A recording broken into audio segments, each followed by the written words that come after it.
မင်္ဂလာပါခင်ဗျာ7 Black ကုန်းအထူးဒီနွေရာသီအတွက်ပေါ့ဗျာဆေးရောက်ပါပြီနွေရာသီအတွက်တီးတန့်ဒါနွေရာသီဆေးပေါ့နွေရာသီအတွက်တီးတန့်ရာသီအလိုက်ကျွန်တော်တို့ထုတ်ထားပေးတာဖြစ်ပါတယ်ဒါနွေဆေးပေါ့ဗျာဒီနွေရာသီမှာဖြစ်တဲ့ကျွန်တော်တို့ရေငတ်တာတွေရေငတ်တံခံနိုင်အောင်လို့ပြီးတော့အပင်ခုံးတာတွေခွက်တာတွေမဖြစ်အောင်ကျွန်တော်တို့ဒါပေါ့ဗျာချမ်းလို့ရတယ်ပေါ့ပြီးတော့MPK ပေါ့ဗျာ MPK ကအညွတ်ထွက်ရွက်ကြီးမယ်စသဖြင့်သုံးလို့ရတယ်ဒါအခုရောက်ပါပြီခင်ဗျာမှာထားတဲ့လူတွေလည်းကျွန်တော်ပို့မယ်ပေါ့ဗျာ MPK ဒါကတော့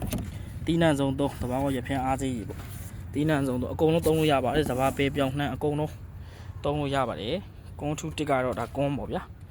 ကွန်သုံးလို့ရပါတယ်အကုန်လုံးရောက်ပါပြီခင်ဗျာနွေရာသီမှာဖြစ်တဲ့ကိစ္စဝိစာအဝဝကိုစမ်းသုံးကြည့်ပါသုံးပြီးသားလူတွေကတော့ပြောမနေတော့ဘူးเนาะ